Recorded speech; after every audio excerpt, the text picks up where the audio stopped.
V-Guard presents कौन जीत रहा है, को पावर्ड बाय सेंसोडाइन एंड विमल। बोलो जुबां केसरी।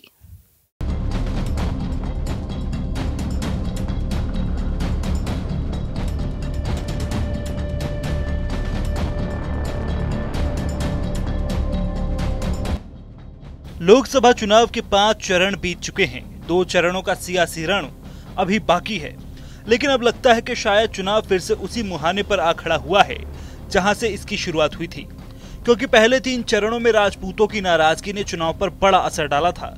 लेकिन चुनावी बयार जब बहते बहते पूर्वांचल तक आ पहुंची तो ये मुद्दा एक बार फिर से तूल पकड़ चुका है, क्योंकि एक के बाद एक कई सियासी घटनाक्रमों ने इस मुद्दे को फिर से हवा दे दी है।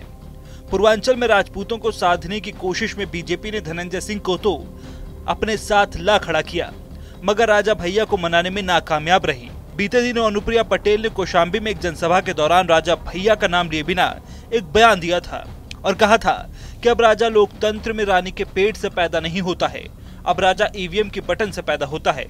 स्वघोषित राजाओं को लगता है कि कुंडा उनकी जागीर है।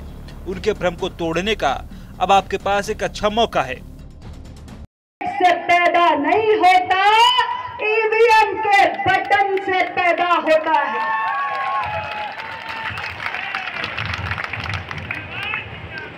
तो ऐसे स्वघोषित राजाओं को जिन्हें लगता है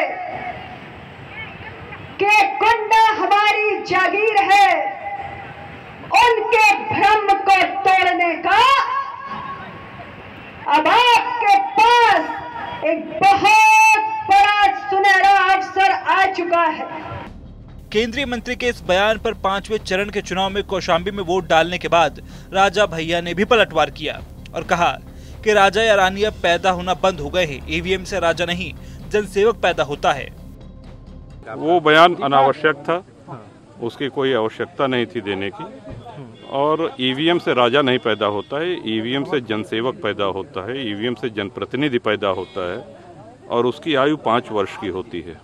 5 वर्ष बाद जनता जनार्दन निर्णय करती है कि इसको पुनर्जन्म पुनर्जीवन देना है कि नहीं देना है। तो राज परिवारों से किसी को कोई क्यों कुंठा होगी? 7-8 दशक बीत गए हैं, देश आज़ाद हो गया है, अब न राजा रहे न रजवाड़े रहे। अनावश्यक बयान था ये मामला भी शांत भी नहीं हुआ था कि राजा भैया के निर्देश के बाद उनकी पार्टी ने मिर्जापुर में खुलकर समाजवादी पार्टी को समर्थन दे दिया। जनसत्ता दल लोकतांत्रिक के जिला अध्यक्ष संजू मिश्रा बुधवार को समाजवादी पार्टी के कार्यालय पहुंचे, जहां उन्होंने अपना समर्थन पत्र सपा के जिला अध्यक्ष को सौंपा। राजा भैया की तरफ से समाजवादी पार्टी के जिला अध्यक्ष को सौंपे गए पत्र में साफ साफ लिखा गया कि माननीय राष्ट्रीय अध्यक्ष जनसत्ता दल लोकतांत्रिक के निर्देशानुसार जनसत्ता दल लोकतांत्रिक पार्टी का समर्थन समाजवादी पार्टी के प्रत्याशी रमेश बिंद को दिया जा रहा है। आने वाले दिनों में पार्टी सपा प्रत्याशी का प्रचार करेगी। सिर्फ इतना ही नहीं, पश्चिमी उत्तर प्रदेश के बाद अब पूर्वांचल के युवा क्षत्रिय संगठनों ने बीजेपी पर युवाओं का वर्तमान की राजनीति में दुरुपयोग करने और सही काम लेने के बजाय इनका इस्तेमाल भीड़ जुटाने का आरोप लगाया। इसके साथ ही युवा मोर्चा के पूर्व जिला उपाध्यक्ष विपिन सिंह पालीवाल ने अपने पद से इस्तीफा देते हुए मीडिया से बातचीत की और कहा कि वर्तमान की राजनीति में क्षत्रिय समाज का अपमान बर्दाश्त नहीं किया जाएगा।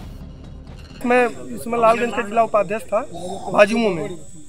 मैं अपने पद से इस्तीफा दिया और अपने बड़े भाई जो राष्ट्रीय अध्यक्ष क्षत्रिय महासभा अवनीत सिंह जी उनके नेतृत्व में अब चलने का निर्णय लिए हैं और अपने पद से मैं इस्तीफा दिया।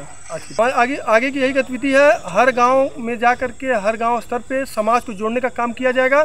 जो राजनीतिक पार्टियां समाज को तोड़ने का काम कर रही हैं, हमारे क्षत्रिय समाज द्वारा उस समाज को जोड़ने का काम किया जाएगा। लोकसभा चुनाव में क्षत्रियों के अधिकारों का जिस तरह हनन भारतीय जनता पार्टी कर रही है, मूल रूप से इसको देखते हुए भी मैं राजनीतिक पार्टी से इस्तीफा दिया हूँ। अपने 2014 में भारतीय जनता पार्टी 21 सीट क्षत्रियों को दी थी, जिसमें 17 सीट भारतीय जनता पार्टी ने जीत के दिया था।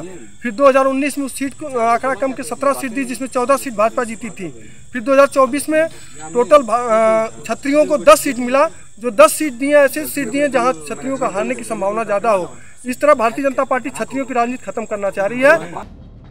पश्चिमी यूपी हो या पूर्वांचल, क्षत्रिय समाज बीजेपी के लिए मुसीबत का सबब बना हुआ है।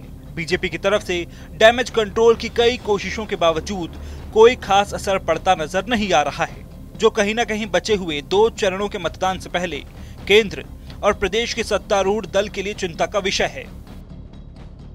वी-गार्ड प्रेजेंट्स कौन जीत रहा है, को पावर्ड बाय सेंसोडाइन एंड विमल। बोलो जुबां केसरी।